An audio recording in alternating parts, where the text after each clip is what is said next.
everybody. Welcome to another episode of Two Strike Noise, your weekly baseball history podcast. I'm one half of the show. My name is Jeff. Joining me, as always, from the PNW studio, it is Mark A. Johnston. Mark, how you doing? Hey, I feel like it's been a while. That's just me, right? Yeah, well, we did not plan on taking last week off, but some IRL stuff came up for both of us, so we had to put that off. We apologize. We will try to get back to our regular schedule here. But we'll try to ignore our personal lives and be more focused on the show. One thing we are going to do, though, is the debut segment. This was originally going to debut on August 7th instead of August 9th. Had a bunch of great names. So we're still going to pretend like it's August 2nd. So there you go. Anything that has happened since August 2nd, we don't know about. Well, for the most part. So we'll just see how it goes. But anyway, let's get into the main. No, not the main. I don't want to jump the gun here. Let's get into the BP segment here and we'll get warmed up here. I've suffered several injuries playing baseball the last week and a half, so I really need to warm up here. Mark, I had a thought as I was watching baseball. I don't know if anybody else does that, watching baseball or not. But we're having thoughts. Well, it's a rarity for me as well. But my thought was, you and I both, we are fans of teams in the AL West. Yes. And I was thinking, is the AL West the only division in baseball where there aren't grudges held between teams? Yeah, we all hate the Yankees. Well, but I mean, interdivisional. Yeah, I get what you're saying. I mean, you've got the Red Sox and Yankees. I mean, the Yankees and everyone kind of hates them. You got the Cubs and the Cardinals in the NL Central. The NL West, you got the Dodgers and everyone hates them. In the AL Central, you've got like White Sox and Cleveland. I don't know that it's that big a rivalry, but I know they don't like each other. And then in the NL East, you've got Atlanta, you got the Mets and the Phillies, and they all hate each other. Yes. But, I mean, like last year, the Mariners and the Angels got in a brawl. Is there any ill will there still? Not that I've noticed. In fact, I remember going to a game in Anaheim, and I was wearing my Mariners jersey because they were playing the Mariners, and people were like, "Oh, you're from Seattle? Oh, right on, man. Dude, that's cool. We like the Mariners here. We don't hate them." Okay. Yeah, I just like everyone kind of hates the Astros because of the the cheating thing. But I mean, that's also kind of, Altuve and Bregman are still going to get booed. But I mean, beyond that, is there really that much animosity? Were you not rooting for the Rangers to win the World Series last year if you're an AL West person? I don't know. Yeah, I wasn't, but. Oh, well, I was. But I mean, I don't know. Also, do teams in other divisions have as many players that have played in other teams in the same division on their rosters as the AL West does? Yeah, that's a good question. Like Abraham Toro started with the Astros, then he went to the Mariners, and now he's on the A's. Right. You've got a lot of guys that kind of hop between teams in the American League West, I feel, more than they do other divisions. It's like a private club. Yeah. That you can't get out of, maybe, as opposed to other people only getting in a pine box, my friend. Oh, it's that serious. Well, speaking of American League West teams and your Seattle Mariners, by the way, I want to talk about J.P. Crawford. Yeah. Currently on the disabled list with some sort of, I guess, finger injury. I was watching the Mariners game the other night, but not listening to it, and I saw him with a splint on his hand. So yeah, he's got a fracture. I made another thought, and I thought, he must have a injury on his finger. I was right, apparently. But I think JP should stick to baseball. Maybe leave the science stuff to smart people. Oh, yeah? Yeah. So this is an interview I found with JP Crawford. I assume it's recent. In fact, it was just a couple of weeks ago. It looks like the Orioles were in town. And JP believes in some stuff that's kind of weird.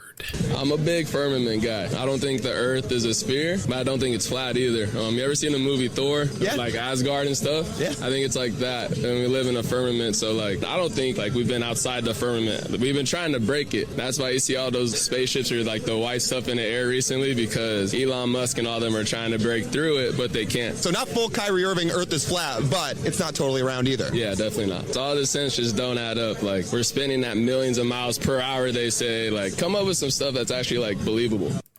Interesting. I don't know where to start.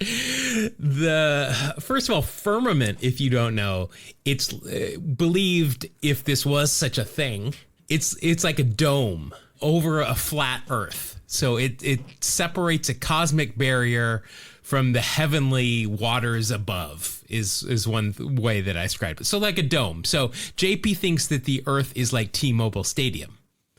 And we are unable to get beyond the roof. Firmament? No, we can't do anything. Oh, okay. Apparently. We can open our roof. Yeah, well, that's T-Mobile Stadium is better than Firmament and Flat Earth. We've just proven that.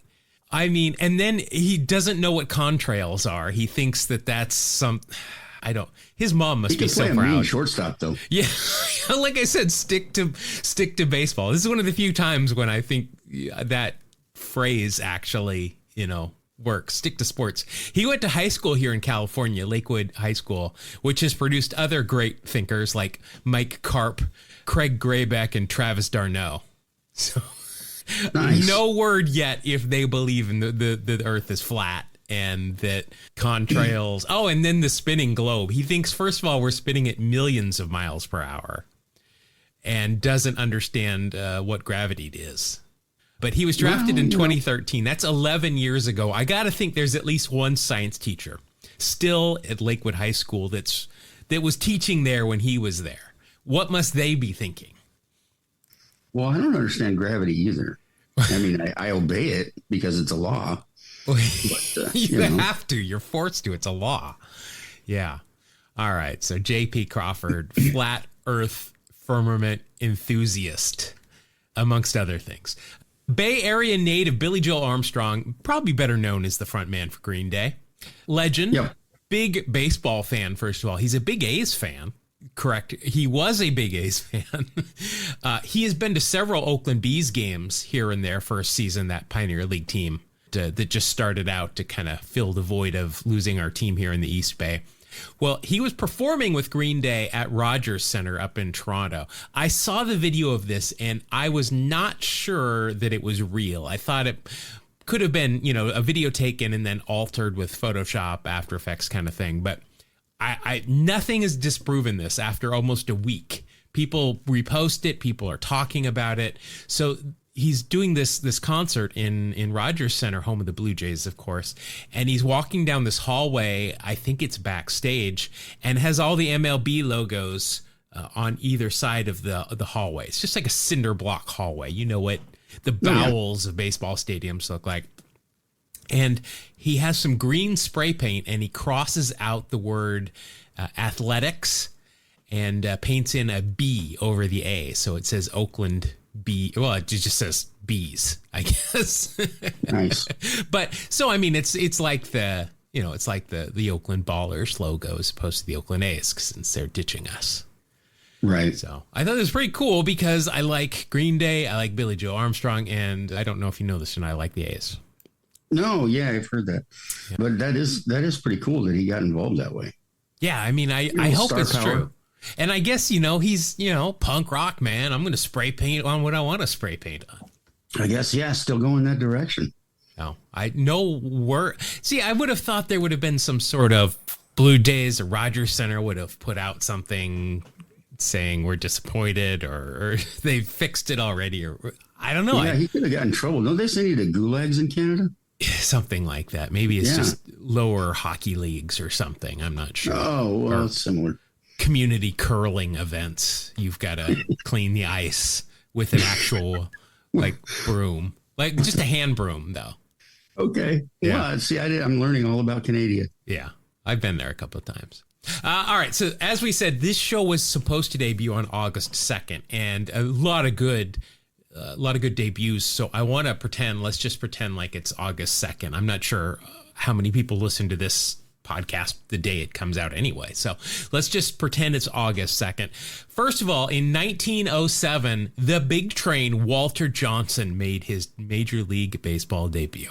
Very nice. We've talked about the big train nickname, how he got it, how cool it is. His other nickname I don't know if we've talked about it, and I was baffled until I looked it up. Other nickname is Barney. Okay. Now, as far as I know, this is not the purple dinosaur on PBS, but or the guy from the Flintstones, I think, or the cop that from Barney Miller. With, right. Fish. No. There was some guy named Fish, right? Yes. that's going back in the memory bank there. But he was actually called Barney because there was a car racer named Barney Oldfeld. Okay. That he looked like, apparently. And apparently one time Walter Johnson got out of a ticket when a teammate in the car told the policeman that Walter Johnson was Barney Oldfield. Wait, Walter Johnson had to pose as somebody else to get out of the ticket? Yeah, he had to impersonate somebody else to get out of a ticket. Plus, when Walter Johnson was driving a car, like the top speed was probably like 30 miles per hour. I didn't know. Wearing those goggles instead of having windshield. Oh, yeah. Probably no windshield and all that. Sports writers gave him his first nickname. His first nickname was the Big Swede. Despite the fact that he had no actual Swedish heritage and came from Great Britain. Oh, well, yeah, that really doesn't fit, does it? No. Let's see. Ty Cobb. Ty Cobb had a great quote. So he faced Walter Johnson when Ty Cobb was a rookie. And this is his quote. This is from 1907. He said, quote, "I encountered the most threatening sight I ever saw in the ball field. He was a rookie, and we licked our lips as we warmed up for the first game of a doubleheader in Washington. Evidently, manager Pongo Joe of the Nats had picked a rube out of the cornfields of the deepest bushes to pitch against us. He was a tall, shambling galoot of about 20 with arms so long they hung far out of his sleeves with a sidearm delivery that looked unimpressive at first glance. One of the tigers imitated a cow mooing, and we all hollered at the manager, 'Get a pitchfork ready. Joe, your hayseed's on the way back to the barn.' Well, the first time I faced him, I watched him take that easy windup, and then something went past me that made me flinch. The thing just hissed with danger. We couldn't touch him. Every one of us knew that we'd met the most powerful arm ever loosed on a ball in a park." End quote. Very nice. Wow. Now, wow. I mean, Ty Cobb waxing poetic. No kidding. That's some impressive prose if Ty Cobb actually said or wrote that at any point. I also want to know who Pongo Joe is.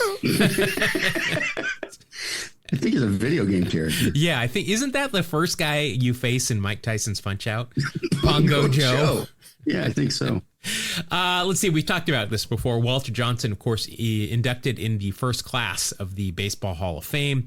He was also the founding member of the 3,000 Strikeout Club, which he met that mark in 1923. It was more than 50 seasons before anybody else reached the 3,000 strikeout mark. And that was the next guy was Bob Gibson. So, okay. Wow. I mean, Walter Johnson to Bob Gibson, that's a good chunk of baseball history right there. No kidding. He held the highest career strikeout total in baseball history until 1983. And this is incredible. When three pitchers, Steve Carlton, Gaylord Perry, and Nolan Ryan, passed his career total all in the same season. So he holds this record from the 1920s. Nobody passes it until 1983, and three pitchers do in that one season. That's so crazy. That is crazy. Speaking of pitchers, another Hall of Famer made his debut in 1959 on August 2nd, and that's Jim Kaat. Kaat, inducted in 2022 through the committee into the Hall of Fame, the Eras Committee, won 16 consecutive Gold Gloves from 1962 through 1977. Wow. That's more than Maddox, right? Yeah, that's very Maddox-like. Yeah, that is very impressive. He was also the last player for the original Washington Senators to retire, and also appeared in games in 4 separate decades in Major League Baseball, just like Rickey Henderson. And this next guy, 1973, August 2nd, George Brett made his debut. He's pretty good too, I think. Right? Another Hall of Famer who played for one team his entire career.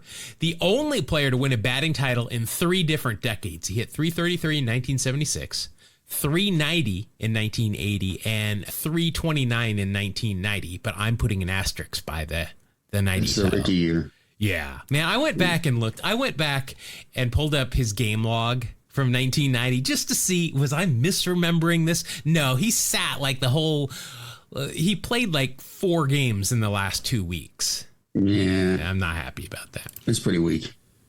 Not to take anything away from George Brett's career, believe me, but I agree. He should have Ted Williams did and went out there and played. Yeah. I mean, come on. If you can't beat Ricky Henderson and you're George Brett, come on, man. Yeah. I mean, and I'm saying that just because George Brett, a much better hitter than Ricky Henderson. George Brett, one of the great hitters. Yeah. Absolutely. Yeah. One of 5 players in Major League Baseball to accumulate 3,000 hits, 300 home runs, and a career 300-plus batting average. The others being Henry Aaron, Willie Mays, Miguel Cabrera, and Stan Musial. Which, those guys are all kind of good. Yeah, I mean, obviously Miggy's going to be a first ballot Hall of Famer when he's finally eligible. So that's great company. 1980 playoffs. I think a lot of our listeners know about this if they didn't see it. I didn't see it, but I certainly know about Game 2 of the World Series in 1980 when he had to leave because of hemorrhoid pain. Yeah, that must have been real pain, man. Pain in the butt, actually. Hey. He had surgery the next day and was playing in Game 3 and hit a home run. So he said, quote, "My problems are all behind me," end of quote. Hey. So George Brett's got a good sense of humor. Especially, he jokes to this day about that. So that's good stuff. He was the butt of a lot of jokes. Oh, wow. We are on. You know, we might have missed last week, but we're on top of our game this week. I'm not going to lie. Yeah, I heard that the hemorrhoids not only wrecked him, they darn near killed him. Okay, now you're pushing it. Okay, now. Sorry. You're pushing it, yeah.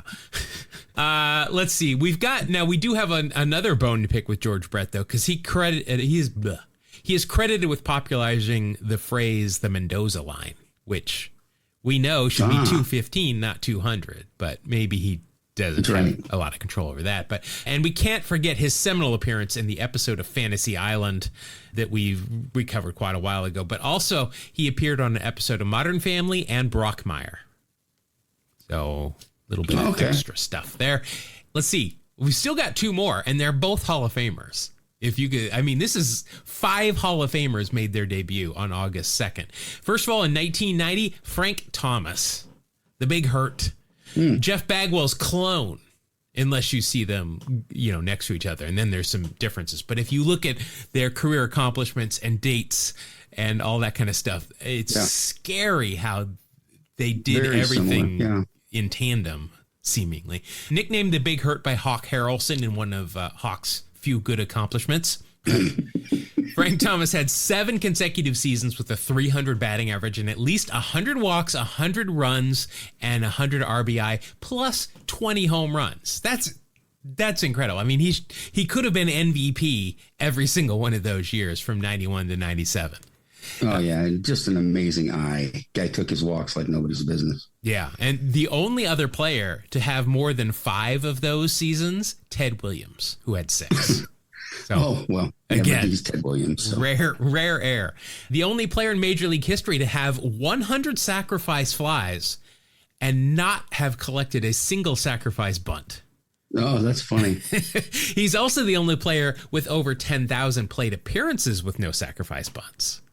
Wow. I would pay to see him bunt, just to try and see it bunt. I wonder if he's ever bunted in his life, or at least his professional career, if he ever tried to. I don't know. I wouldn't if I was managing him. He was the only active player who agreed to be interviewed for the Mitchell Report in 2007. Oh, wow. In retirement, Frank has gotten into chemistry himself, as he himself has been trying to solve the problem of men with low testosterone. Yes. I've seen the commercials. Yeah. I feel the Nobel Peace Prize is coming any day for that. Also appeared in Mr. Baseball, and he was on the We're on Strike episode of Married with Children.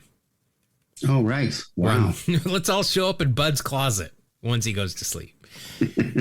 Final debut for August 2nd, the freshly minted Hall of Famer. 1997, Todd Helton made his Major League debut. Another great hitter. Yeah, another great hitter is right. Spent his whole career with one team as well. Second in Rookie of the Year voting that year behind Kerry Wood, who was... Well, Kerry Wood had quite a year. Yeah, he really did. Let's see, of course, Helton, the second Rocky to go in, and probably the last for a long time. It's been a while. Like, Charlie Blackmon is not going into the Hall of Fame, I don't think. And that's the only guy that I could see that would be wearing a Rockies hat, unless Chris Bryant somehow turns it on and has an incredible second half of his career in Colorado, which I don't see happening. Helton played football at University of Tennessee, but was injured and replaced by some guy named Peyton Manning. So, needless to say, baseball was a good choice. He wore number 17 because of Mark Grace. Oh, wow. I've never heard of anybody wearing 17 because of Mark Grace. But Helton, like Mark Grace, has a couple of DUIs on his record. So maybe that was just something that he was striving towards. Well, he did it. There are things you should strive for, and then there are things that don't require any striving. And then there's DUIs, which... Yeah. All right, so that'll do it for our BP segment. Ground crews out here doing their stuff. Mark, I was looking at some other things that I wanted to research, and I kind of went down a rabbit hole tangent of teammates that didn't like each other.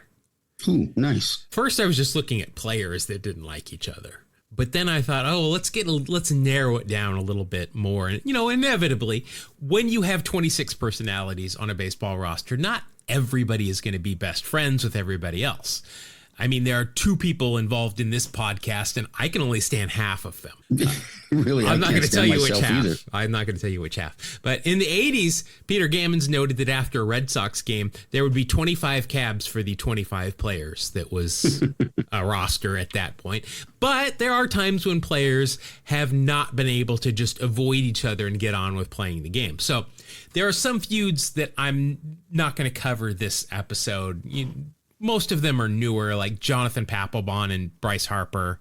They haven't been teammates in Major League Baseball, but Garrett Cole and Trevor Bauer hated each other at UCLA and still do. I think everyone hates Trevor Bauer anyway, but Jeff Kent, Barry Bonds, I mean, just two massive egos that couldn't stand each other, got into it in the dugout, in the clubhouse. I'm not convinced that Barry Bonds didn't make Jeff Kent trip when he was washing that motorcycle in the back of his pickup truck. Sneaky. Yeah. Barry Bonds was actually such a colossal jerk that his teammates at ASU actually voted to kick him off the team. Wow. I didn't know that. So I'm guessing Kent wasn't the only major league player to hate him at any point. This one I'm just going to talk about a little before I get into the more in-depth ones. But of course, there's Jeter and A-Rod, right? Yes. Used to be friends, and now really cooled, and now I just don't think either of them really care that much. But I found out one of the things that was an issue that I did not know about was apparently before they were teammates with the Yankees, A-Rod invited a Latin pop star to an all-star game as his date. And just being friendly, he introduced her to Jeter, and Jeter stole A-Rod's girl.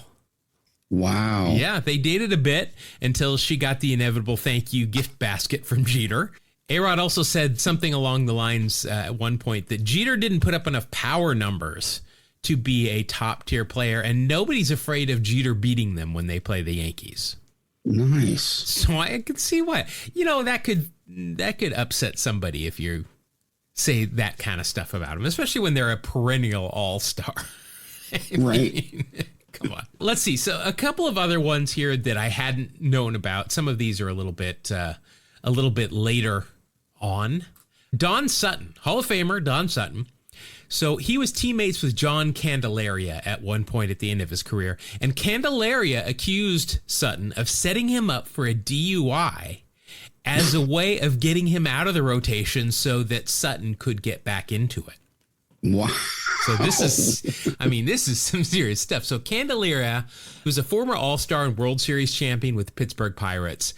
He had some emotional trauma that he'd been dealing with related to his child, and he was arrested for a DUI after running a stop sign at one point. He was placed on the disabled list for a short time before returning to rotation, but then he was put on the DL again in June, and the Angels allowed him to go to rehab for a month.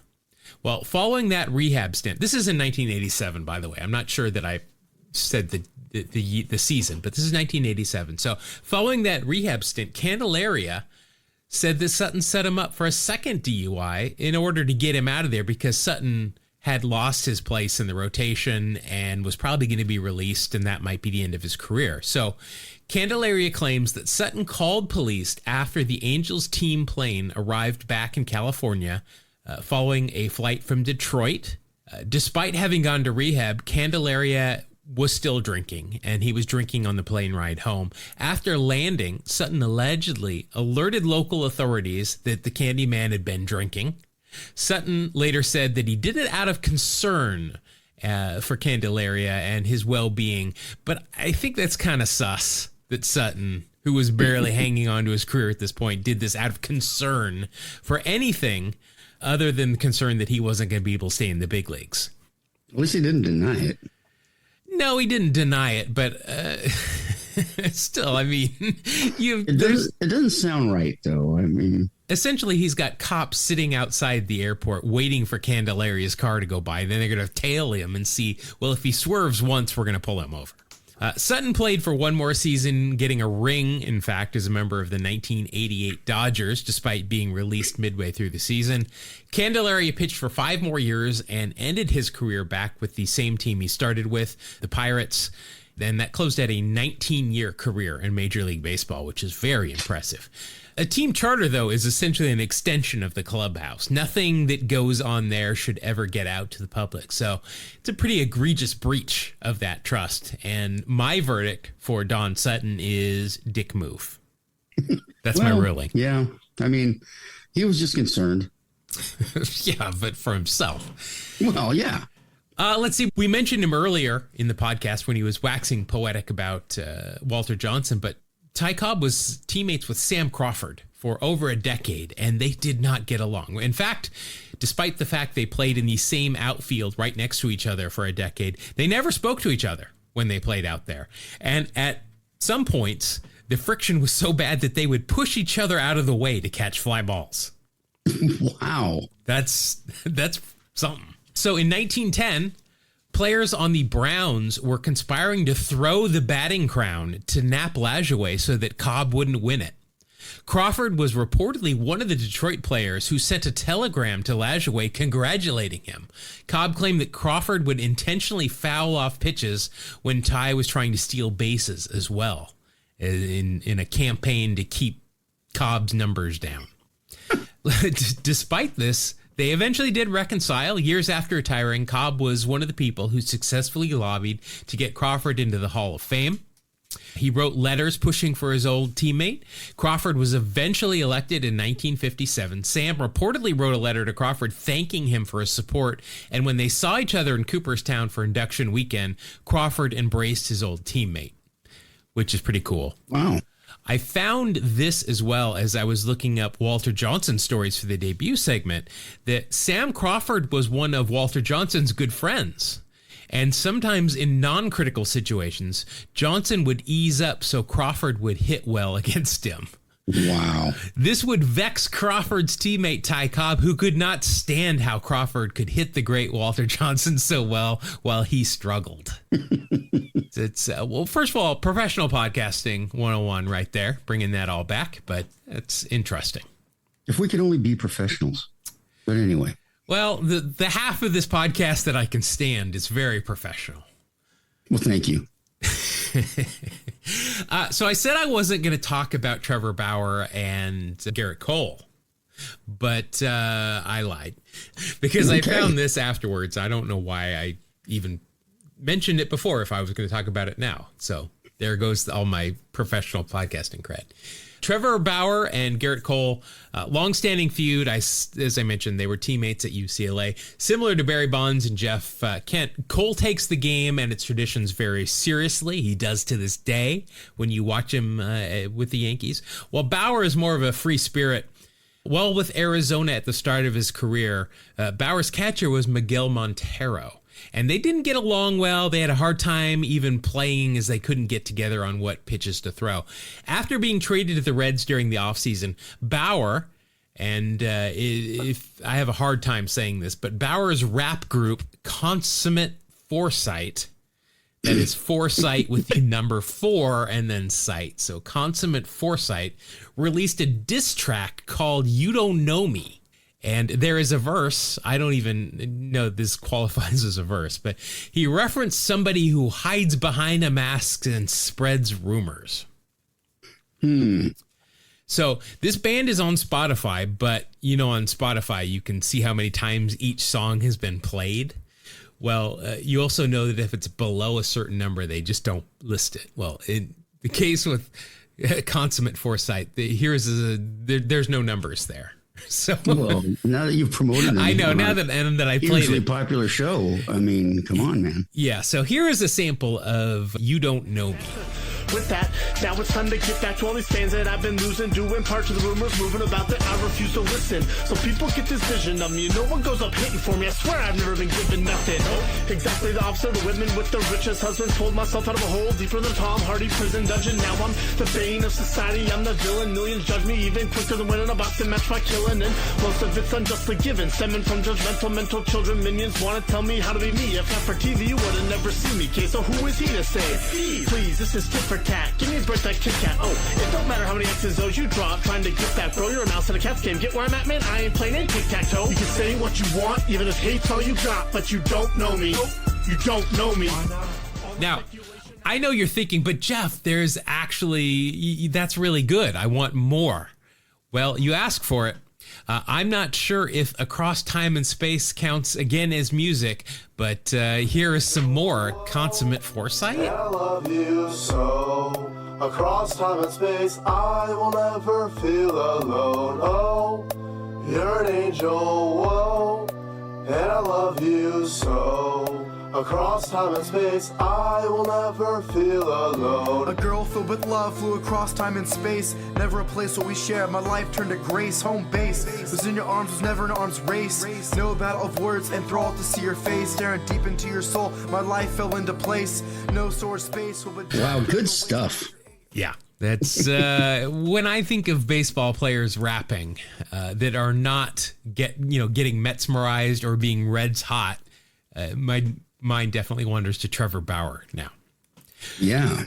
So we've talked about this in the past, but I wanted to bring it up here for teammates that don't like each other. Not the infamous, they're not infamous, but the very famous Tinkers to Evers to Chance double play combination.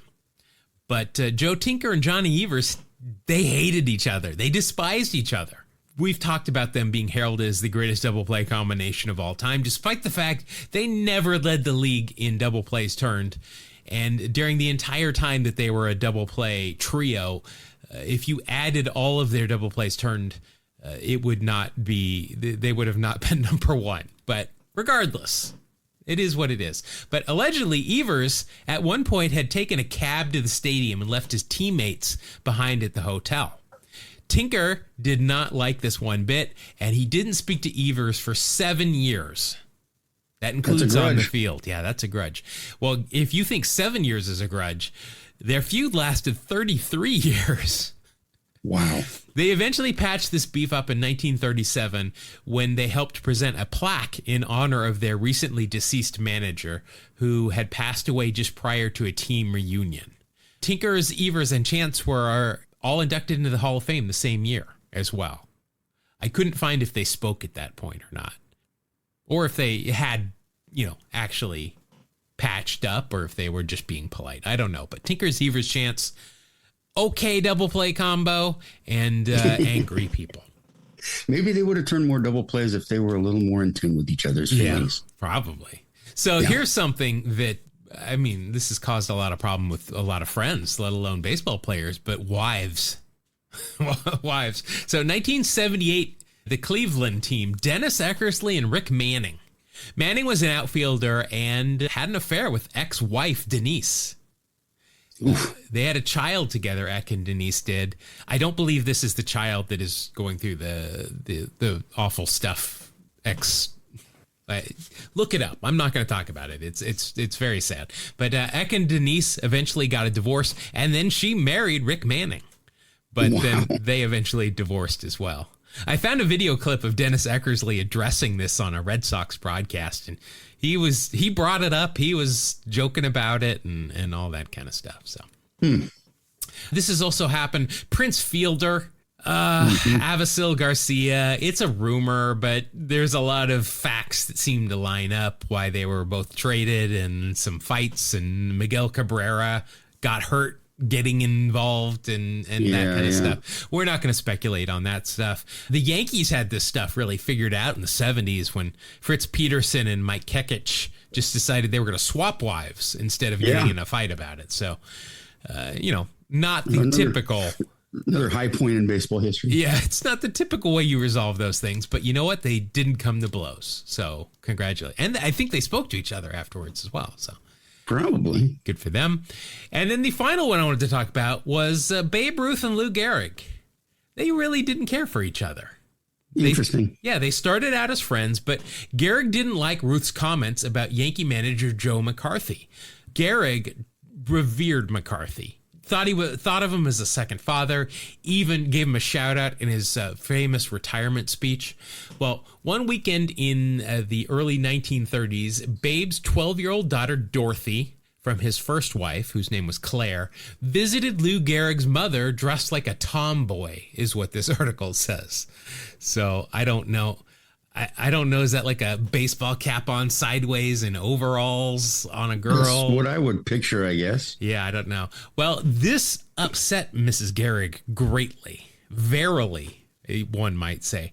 Not sure, but I think Lou Gehrig's mom might have been named Karen. Not sure. Oh, just speculation. But she said, quote, "Why doesn't Claire dress her as properly as she does with Julia?" End quote.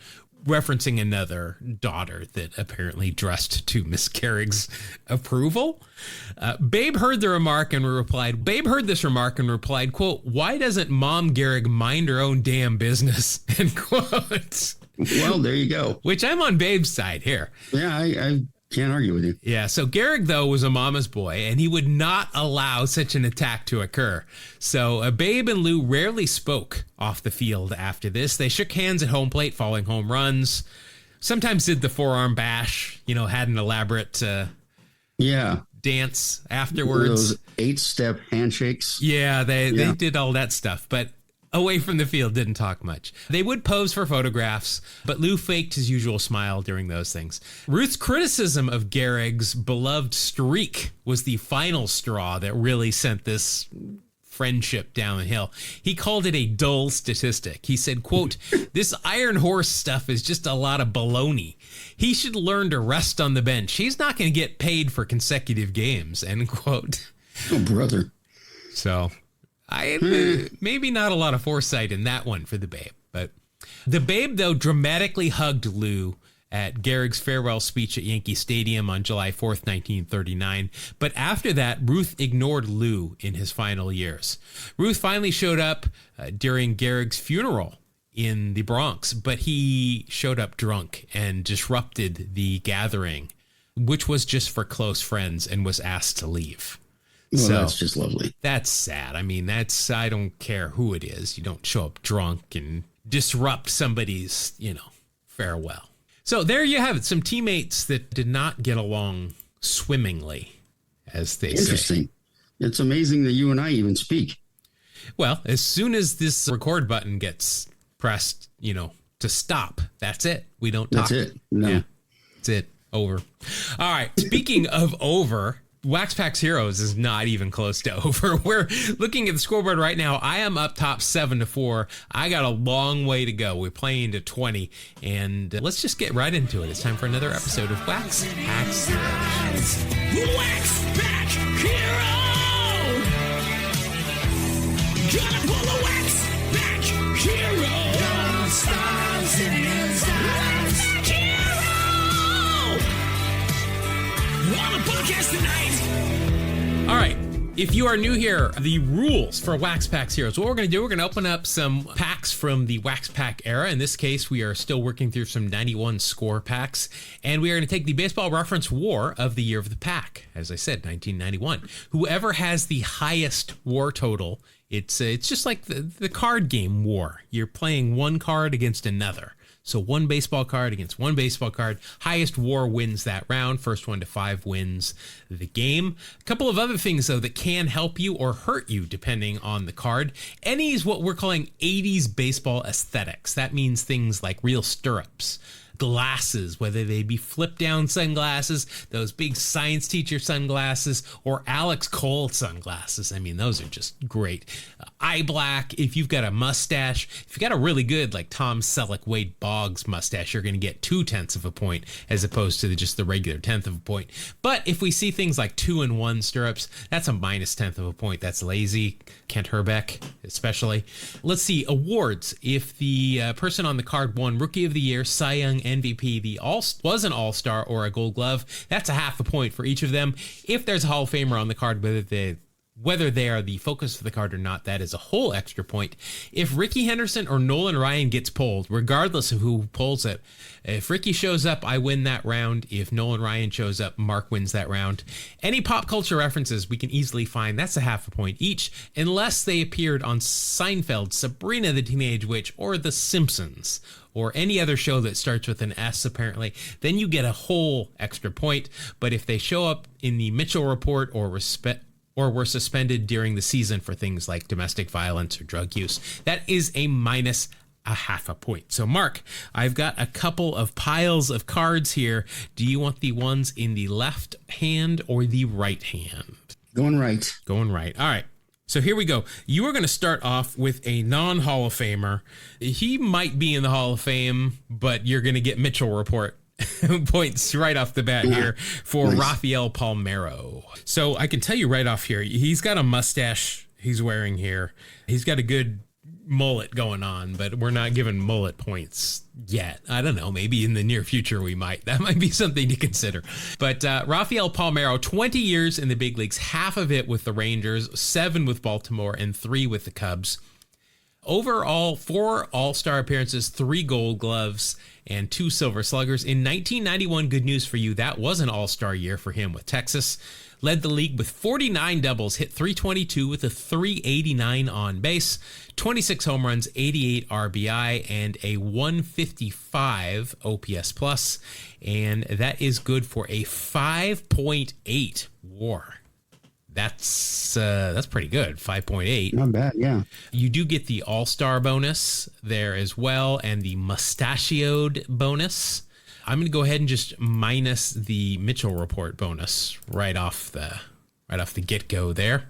Yeah, we don't have to look that one up. That one's pretty common knowledge. Yeah, first round draft pick by the Cubs in 85, 22nd overall. Was traded in 88 for a 52-year-old Jamie Moyer at that point.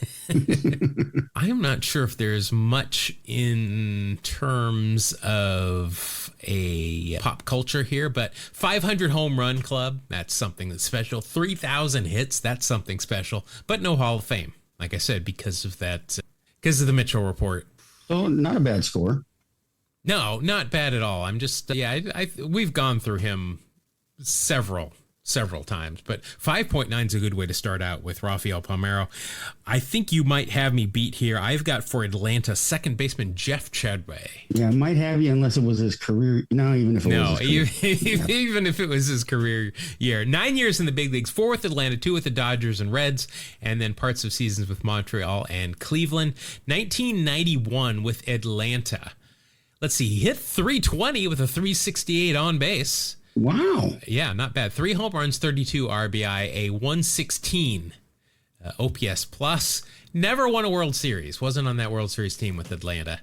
Went to plenty of postseason. Well, 2 years with them, but it's not too bad. And overall, that will be a WAR of 1.2. He does have real stirrups. He's got eye black. He's got a double ear flap helmet, which is where we lump in there with the 80s baseball aesthetics. I'm going to lump as much as I can because it's not really going to matter. I'm not going to beat Rafael Palmeiro here. So you are up 1-0. We're playing to 1, right? 1 score of 5, yes. Oh, okay. All right. All right. Your next card is outfielder. This is a great card. Outfielder for the Cubs, Doug DeCenzo. Now, why is the Doug DeCenzo 1991 scorecard so great, you might ask? Why is it so great, Jeff? Well, because he's pitching in this card. Oh, he's nice. on the mound. He's a lefty. He could have had a whole other career here because he's a left-handed reliever in this case.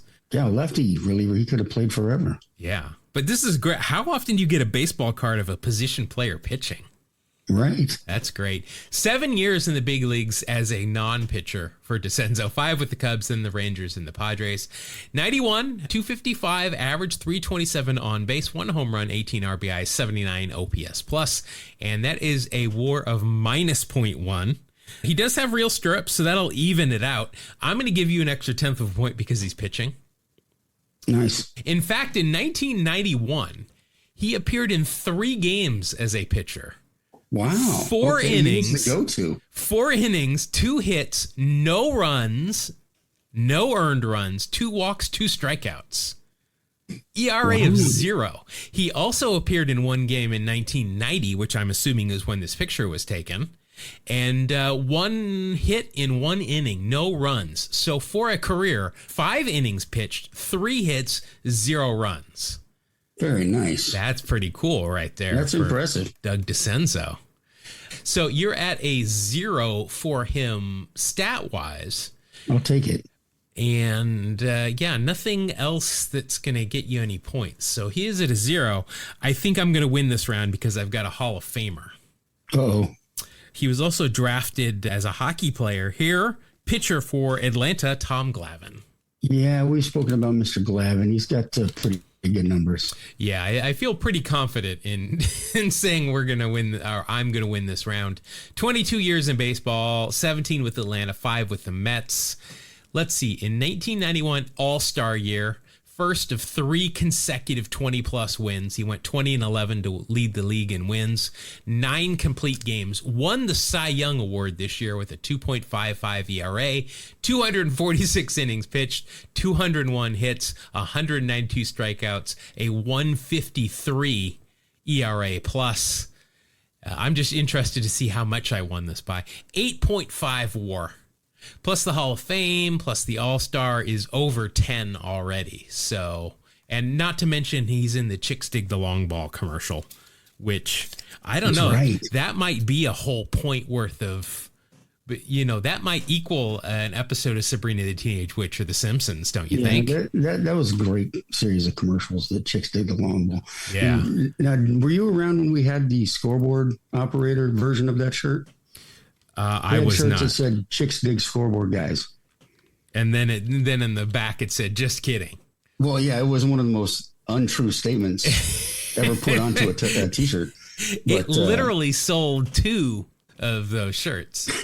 I wore that thing all the time. There were literally 2 of them in existence.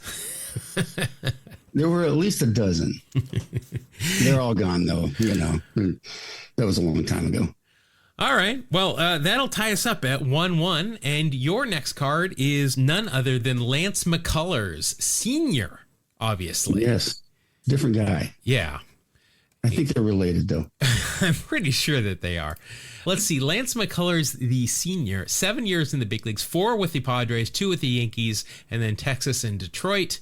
Bad news for you. He did not appear in 1991 in the big leagues. 92 was his final year, but 91, let's see, he did not play anywhere, overseas anywhere, so he must have been hurt. Overall, 7 years, like I said, in the big leagues, and his career WAR was a 5.2. 91, here's what happened. He had a finger amputated. Oh, well. And it was a blood clot issue and loss of pulse in his hand and continued numbness. And they told him the only way they could fix it is that they would have to amputate one of his fingers. And so they did so. It was successful. And he tried to come back, but never really was all that successful at his comeback. Did they take the whole finger off, or could they just do like a tip so that he get extra movement on those breaking balls? No, it says that he amputated the entire finger. Oh, well, that probably didn't help with the movement then. That's probably why he didn't have a great comeback. He could have invented a pitch, though. Well, I think Mordecai Three Finger Brown probably has cornered the market on non-5-fingered pitches. Just a guess. What way to put it? Yeah. We've mentioned this before. This is cool, though. The McCullers own a pumpkin and Christmas tree supplying business. They used to have their own Christmas tree farm that Lance McCullers Jr. would still and Sr. would work on. But yeah. All right. So good for the McCullers kids. But that's a 0 for you. So the question is, does 1991 Jerry Don Gleaton have more than a 0 WAR? This is a battle. This could go down in the annals of history as one of the worst matches of all time. Let's see. Jerry Don Gleaton, 12 years in the big leagues. Royals, Rangers, Mariners, Tigers, White Sox, Pirates. Not for a long time with any of them. 1991, he played. He was 33 years old, his penultimate season in the big leagues. This with Detroit. He went 3-2 with a 4.06 ERA, 75 innings, 74 hits allowed, 47 strikeouts for a 1.04 ERA plus. And that is a WAR of 0.2. He has got a mustache, so that is 0.3. Just enough to win. So let's see. First of all, first round draft pick, 1979 by the Rangers, 17th overall. He was traded for Rick Honeycutt and Mario Mendoza at one point. Also traded by the Mariners with my guy, Gene Nelson, to the White Sox for somebody I've never heard of. There is nothing I see here that will subtract anything from that 0.3. So Jerry Don Gleaton has bested Lance McCullers. What can I say? I don't know if I'd call it an upset or not. I'm not sure. Yeah, no. All right. So I am up 2-1. Next, we have got somebody that we have talked about quite a bit. I don't think we'll have to go over too much here, but it's a guy that's still getting paid by the Mets. It's Bobby Bonilla. Let's see, overall, 16 years in the big leagues, Pirates for 6, Mets for 5, and then Baltimore, Florida, Atlanta, St. Louis, the Dodgers, and the White Sox scattered about. 1991, good news for you. He was an all-star, came in 3rd in the MVP balloting for this year. Led the league with 44 doubles, hit 302, 391 on base, 18 home runs, 100 RBI even, and a 149 OPS plus. And that is good for a WAR of 3.9. Okay. He's got a mustache here on this card. That's all we can see. It's just from the waist up. Geez, I don't know if maybe pop culture points for Bobby Bonilla Day. He pitched one game in 2001 at age 38 for the Cardinals. He pitched an inning, gave up 3 hits, 2 runs, both earned, 1 on a home run, and walked 1 and was committed a balk as well. Oh, man. How do you call a balk? Unless he just dropped the ball. I guess maybe. Bobby Bonilla, though, there's some big names and some trades that he was involved in. He was involved in that big Marlins-Padres trade where the Marlins sent Jim Eisenreich, Charles Johnson, and Gary Sheffield to the Dodgers for Piazza and Todd Zeile. Bonilla went to the Dodgers in that trade. Bonilla is a Rule 5 draft guy. Oh, really? Who did you? Yeah. Whose roster was he plucked off of? He the Chicago White Sox. Yeah, took him from the Pirates. That's right, because his very first baseball card, he's in a White Sox jersey. Yeah, and then they later traded him back for Jose De Leon. Yeah. All right. I feel like he's got some pop culture stuff, but I don't see anything. I mean, he playing cards in the clubhouse during the 2001, I believe, or 2000 NLDS with Ricky, but I don't see anything else here that's gonna help you that much. So you got a 4 even. I think that's pretty good, especially I'll take a 4. Especially since I have got infielder for the Mets, Keith Miller. Keith Miller, lesser known Keith, playing the infield for the Mets. Yeah, well, he was on the team. He was on the team with Keith Hernandez for a couple of years. So yeah, you're right. 9 years in the big leagues overall, 5 with the Mets, 4 with the Royals. In 1991, his final year with the Mets, he hit .280, .345, played every position except for first, catcher, and pitcher. Let's see, 4 home runs, 23 RBI, a 114 OPS plus, and that is good for a 1.2 WAR. Looks like he's got 2-1s on. It's not going to matter. He's not going to not going to match Bobby Bowe. He was traded by the Mets with Greg Jeffries and Kevin McReynolds to the Royals for Bill Pecota and Brett Saberhagen. So that's a pretty good haul there for both teams, I think. Surprisingly enough, not a lot of pop culture. Became a sports agent where he represented David Wright, Brandon Inge, and Scott Rowland. Wow. So he's got a Hall of Famer on his resume. So not too bad. All right. Your next card is pitcher for the Yankees. I only remember him from the Orioles, but it is reliever Alan Mills. I remember Alan Mills. Alan Mills, isn't that where you used to go in for school? The photography would come for picture day, Alan Mills studio. Is that not it? No? You got me off guard on that one. Yeah, I think that was it. Yeah, that's definitely it. Yeah, I just looked it up. Overall, 12 years in the big leagues, 9 with Baltimore, 2 with the Dodgers, 2 with the Yankees. 1991, it was his second year in the big leagues, went 1-1 with a 4.41 ERA in only 6 games, 16 innings, 16 hits, 11 strikeouts, 96 ERA plus, and that is good for a WAR of 0.0. Good news for you, he has got real stirrups and he's got a mustache here. Nice. So that'll be a 0.2 for you.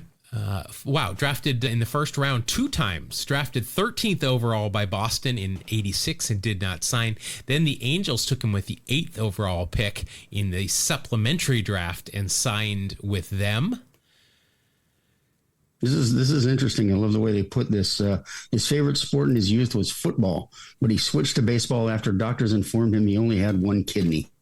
Not to laugh at that, but it's like, God, I love playing football. You know, you only got 1 kidney. I mean, baseball.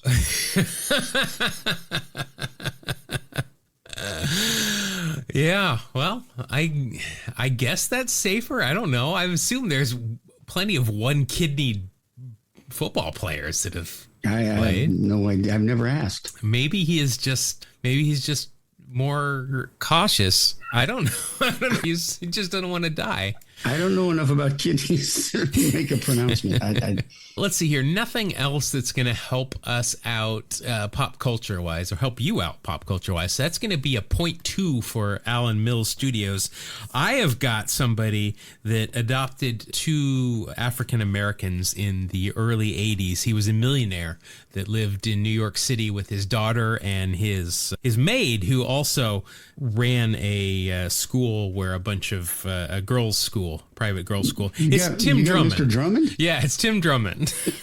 That was my long way of saying Tim Drummond. Not the songwriter, the baseball player, folks. I don't know. Who is there a famous songwriter, Tim Drummond, that I probably should know? Yeah, but don't worry about it. We don't want to get listed on a songwriter show, do we? Whiskey, Red Sox history. Sure, why not? Let's see. Only 3 years in the big leagues for Mr. Drummond. 2 with the Twins, 1 with the Pirates. Unfortunately for me, 1990 was his final year. And doggone it, he's got a mustache, but it looks like he's got 2-1s on. Otherwise, that would have been a push. But those sure look like 2-1s to me. I can't possibly argue that they might not be. So that's not going to help me out. Was traded with a player to be named later, Rick Aguilera, Kevin Tapani, and David West to the Twins for Frank Viola. So that's a pretty good guy to be traded for. Nothing else here is going to help me out. So I just barely lost that one. That was a close one. Yeah. All right. So you're up 3-2. Next card for you is a pitcher with Atlanta. It is Kent Mercker. He was a closer for a while with Atlanta, right? Yeah, I think he did that for a bit. Played for 17 seasons. He's a lefty. Yeah, 18 seasons, Baseball Reference says. 8 with Atlanta, 3 with Cincinnati, and then the Cardinals, Rockies, Red Sox, Cubs, Angels, Cleveland, Baltimore as well. Let's see, in 1991 with Atlanta, he went 5-3 with a 2.58 ERA, 6 saves, 73 innings pitched, only 56 hits allowed, 62 strikeouts, a 1.52 ERA plus, and that equals a WAR of 2.4. Wow. Which that is pretty darn good for Kent Mercker. This is interesting. He played in the 2022 Minto U.S. Open Pickleball Championships. The Mentos? Like, did they? No, Minto. M-I-N-T-O. I was just picturing a commercial where there's people playing pickleball going back and forth, and somebody's just walking through casually eating a Mento or something. Yeah. Have you watched any of this new? Oh, I watched pickleball. I watched pickleball. Yeah, I never played it, but I watched it. Yeah, a friend of ours, his son is actually a highly ranked doubles champion. Well, pickleball podcast incoming. Yes, that would be Frank, by the way. The podcast would be very frank. We tell it like it is. Stop it. Let's see. Drafted in the first round, 5th overall by Atlanta in 1986. Then he was traded to Baltimore for Chad Stewart. Chad spelled C-H-A-A-D. A-A-D. Okay. A-A-D. I've never seen it spelled that way, but nothing else except for that pickleball. If you would have won, I would have given you something. But let's see. So that'll be a 2 point for it. Now, normally I'd be excited about this pretty boy.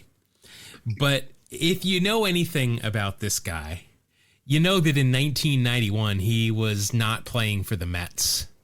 It's Keith Hernandez. So, Keith Hernandez didn't play in 1991, period. He finished in 90 with Cleveland, and it was an awful season. He was injured the whole time, and he was done. So now just looking at this card, he has got no ear flaps. He's got that. He's got a good bushy mustache, and he's got real stirrups. But he doesn't have 2.4. Well, he's on Seinfeld. So yes, you got that. That didn't come to I was quoting Seinfeld, and it didn't come to my mind immediately. Overall, though, he won 2 World Series, one with St. Louis in 82 and then 86 with the Mets, was the co-MVP in 1979 of the National League, and 42nd round draft pick in 71. 42nd round, Keith Hernandez. That's a lot. 11 Gold Gloves. Of course, just an incredible fielder. Man, I love seeing the videos of him when somebody's trying to bunt, and he is almost in the batter's box by the time they lay the thing down. Just an incredible job. Also won a batting title in 79 when he was a co-MVP. Let's see here. I mean, absolutely one of my favorite things to do is to listen to Mets games. Ron Darling, and Gary Cohen, just absolutely freaking incredible, even if you're not a Mets fan.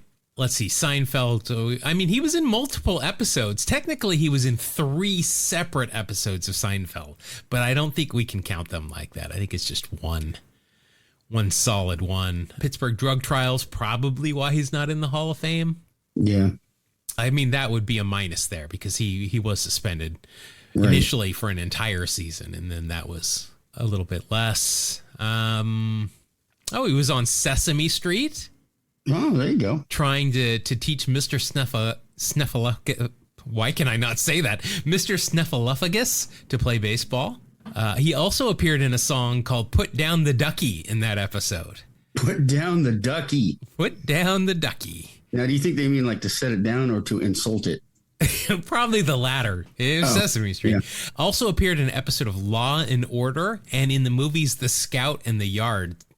I don't know. I kind of feel like he should have 10 points of 10 points of pop culture stuff, and we'll ignore all of his political stuff. But I'm going to have to give that one to you. Shoot, you're up 4-2. Oh my! All right, I got catching up to do though, man, in the series. So well, let's see if outfielder for the Twins Pedro Munoz helps you at all. I'm going to guess maybe not. Well, it depends on who I've got. Yeah. But Pedro Munoz, 7 years in the big league, 6 with Minnesota, and then 1 with Oakland in 1996 that I remember. Let's see, 91, second year in the big leagues, only appeared in 51 games, 283 average, 327 on base, 7 home runs, 26 RBI, and that is good for a .3 WAR.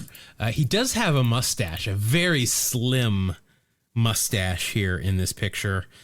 That's the only thing that's going to help you on this rookie prospect card. Traded with Nelson Liriano to the Twins for John Candelaria. 1990. Back around. Professional podcasting. Nothing else, though, is going to help you out here. No pop culture reference. So that is a .4 that I need to to beat with another rookie prospect. I have a ton of these rookie cards, not the score, because they're not the greatest ones here on this rookie card, but Phil Plantier, however you're going to say it. I remember he had a real weird batting stance. He was like kind of like Jeff Bagwell. He looked like he was sitting on a bucket in the batter's box. Yeah. I remember thinking I was being sneaky by collecting his cards. Well, they were also going to be huge, really good-looking cards too. Like the 1990 score has a Phil Plantier rookie card as well. It's a lot better looking than this one. This one's I don't like this. I don't like 91 score as much. Overall, though, for Plantier, 8 years in the big leagues, 4 with the Padres, 3 with the Red Sox, then St. Louis, Houston, and Oakland for parts of seasons. In 1991. He came in 8th in Rookie of the Year, 53 games, 331 average, 420, nice, on base, 11 home runs, 35 RBI, and a 178 OPS plus, and that is good for a WAR of 2.2. He also has eye black on, so that'll be a 2.3. Nice. Let's see. Traded by the Padres with Derek Bell, Doug Brocail, Pedro Martinez, the other one, and Craig Shipley to the Astros for Ken Caminiti, Steve Finley, and some others. Yeah, I remember that deal. I was pretty not happy with that deal. that was a pretty big deal there. Yeah. Coached the U.S. national team in 2019 and just missed out qualifying for the Olympics for 2020. And a couple of years ago was an assistant hitting coach for the Angels, but no update if anything else happened there. But the good news for me is I won that round with Phil Plantier. All right. We've got a couple of more rookie cards here, so I don't know how this is going to go. Currently, it's 4-3. You're one away from victory, and you've got pitcher for the Rangers, Scott Champarino. Wasn't he in Oakland Athletic at one point? I think I remember him from the clubhouse. Yeah, it looks like I see some green and gold here. Never got to the bigs with Oakland, though. Overall, 3 years with the Rangers in the big leagues. Let's see, in the minors. Oh, it looks like he was drafted by the A's and came up through, there he is in Tacoma in 1990. There you go. But let's see, in 1991, a 1-0 record in 5 games, a 4.03 ERA, 22 innings pitched, 8 strikeouts, a 1.02 ERA plus, and a WAR of 0.3, which isn't too bad. Let's see, he's got real stirrups on, too, so that's not bad news for you. One huge negative against him, though. What is that? He's currently the vice president of the Boris Corporation. Oh, well, I mean, he's probably very well off. I'm sure. Let's see. The A's sent he and Joe Bitker to the Rangers to complete an earlier deal that the A's got Harold Baines in. Nothing else besides the Boros connection. But that's a 0.4 for you, and we will see if that can beat my rookie prospect from the Mets, outfielder Darren Reed. Well, we wanted names that we hadn't had before. We got some. Yeah. So let's see. Darren Reed overall, 2 years total in the big leagues. 1 with the Mets and then split 1 with Montreal and Minnesota. Bad news for me is there's a sandwich year between that first year and the second year, which is 1991, where he did not appear in the big leagues. In fact, he didn't play. He must have been injured because he didn't play anywhere in the big leagues in 1991. Overall, his career in those 2 seasons was a minus 0.7. So, not a lot there. He does have real stirrups, and he does have eye black on. But that'll only be 0.2 of a point. You have 0.4 of a point. I have just missed out on all of these. Yes, I backed into a victory. Yeah, you really did. Unless there's a Sabrina. No Sabrina appearance. All right. So congratulations. That is a win for you, sir. And that brings your total up to 5 versus my 7. So you're creeping closer. But congratulations to you. And congratulations to you, the listener. You've made it to the end of this episode. Hurrah. Huzzah. Huzzah. All right, so that will do it for this week's episode. If you want more of us, just look in the show notes. All of our links are there on social medias, or just Google 2 Strike Noise. That is at TWO Strike Noise, and you'll find a bunch of us. Also, we have an email address, Mark. Yeah, you can write to us at 2 Strike Noise, spell it out, TWO, strike noise at gmail.com. All right, thank you again for listening, and we will see you next week on the next episode of 2 Strike Noise. Thank you. God bless you. Have a great day.